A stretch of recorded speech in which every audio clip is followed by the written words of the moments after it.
Você já percebeu que a Wandinha Adams, que amamos hoje, odiaria a Wandinha dos anos 60? Por trás das tranças e do rosto sem expressão, existe uma mudança de arco tão profunda que transformou uma criança dócil em uma investigadora implacável. Mas em que momento o sadismo dela deixou de ser uma piada para se tornar um código de honra? Hoje vamos entender como a maior anti-heroína da atualidade foi reconstruída, peça por peça, através das décadas. Se você gosta de entender as camadas escondidas dos seus personagens favoritos, você está no lugar certo.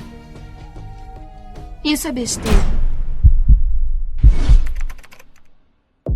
Nos anos 60, a Wandinha era fofa. Sim, soa estranho hoje. Ela era uma criança excêntrica, mas doce. Ela dançava, sorria e amava a mãe incondicionalmente. O arco aqui era inexistente. Ela era apenas um reflexo infantil do mundo bizarro dos Addams. A estranheza era puramente estética, um acessório para a comédia familiar. Mas essa doçura tinha data de validade. Conforme o mundo real se tornava mais cínico, a família Addams precisava de uma voz que não apenas fosse estranha, mas que desafiasse a normalidade. E foi aí que uma jovem Christina Ricci assumiu o papel e injetou algo que a personagem nunca teve, um veneno mortal chamado sarcasmo.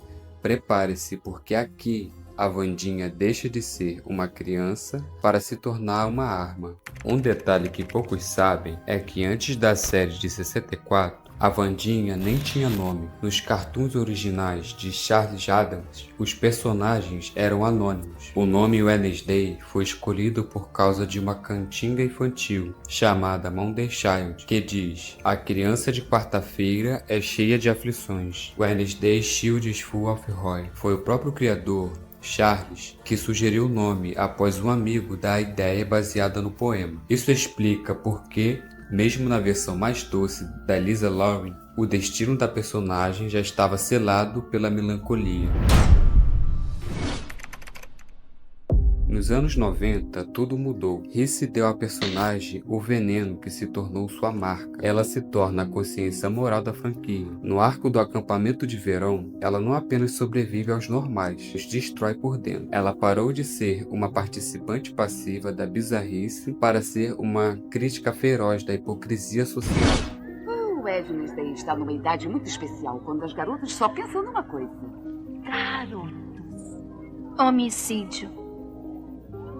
Nos anos 90, o desafio era encontrar alguém que conseguisse ser intimidadora sem dizer uma palavra. Durante os testes, Christina Ricci impressionou tanto os produtores que ela não precisou de muito esforço para conseguir o papel. A curiosidade aqui é que o diretor Barry Schoenfeld a incentivou a usar o olhar fixo para criar desconforto no set. Reza a lenda que, durante as filmagens, Ricci raramente piscava enquanto as câmeras estavam rolando, uma técnica que Diana Ortega levaria ao extremo décadas depois. Ricci transformou a Wandinha em um ícone da moda gótica chique, que salvou lojas de fantasia nos anos 90. Por 30 anos, essa foi a versão definitiva. Parecia impossível mexer na perfeição gélida de Ricci, sem estragar a personagem. Mas como você transforma um ícone do sarcasmo, que só funciona em doses curtas, a protagonista de sua própria série? A Netflix decidiu correr um risco que muitos fãs odiariam no início. Eles deram à Wandinha algo que ela sempre desprezou: a vulnerabilidade humana.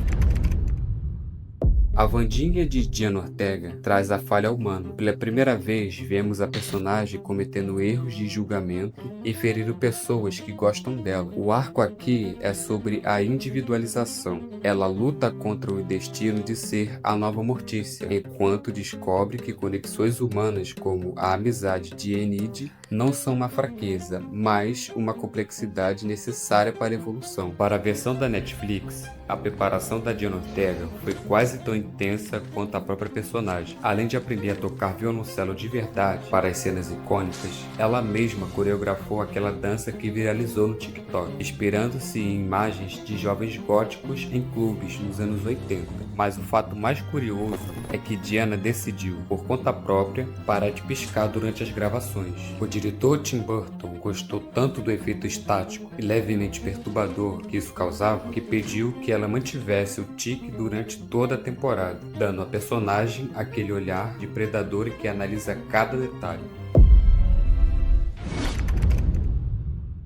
A evolução sutil está na motivação. Antes, ela torturava o feioso por diversão. Agora, ela o tortura, mas se alguém tocar nele, ela vira um monstro. O sadismo se transformou em um código moral. A atuação de Ortega, com o detalhe de não piscar, comunica uma vigília constante. Ela não quer apenas chocar a sociedade, ela quer protegê-la do mal real, usando a sua própria escuridão. É a pior de todas as ocorrências da história da humanidade.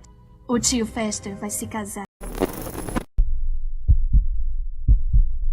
A trajetória de Vandy Adams nos prova que a evolução não precisa ser colorida, ela pode ser tingida de preto e cinza. Através dessas décadas, ela deixou de ser uma curiosidade doméstica para se tornar um símbolo de autonomia em um mundo que, francamente, sofre de um excesso insuportável de otimismo. Ela mudou porque nós, os excluídos, também mudamos. Agora, deixe um questionamento para quem conseguiu sobreviver a este vídeo até o fim. Se você fosse exilado e nunca mais, você seria um dos padrões que aceitou as regras ou pária que as incendeia? E qual dessas três versões de Vandinha seria sua cúmplice ideal em um plano de vingança? Escreva nos comentários, eu lerei, com o devido distanciamento social, é claro. Se você possui esse apetite mórbido por dissecar as camadas ocultas dos personagens, este canal é o seu refúgio. Ao se inscrever, você não está apenas seguindo o canal, está selando o pacto com a análise crítica. Clique no botão de inscrição e ative as notificações. Considere isto uma precaução necessária para não perder nossa próxima autópsia cinematográfica. Analisaremos e garanto que será perturbador. Eu sou Maika e lembre-se da única verdade absoluta. O que é normal para a aranha é o caos para a mosca. E nós sempre estaremos do lado das aranhas. Até o próximo encontro, ou não.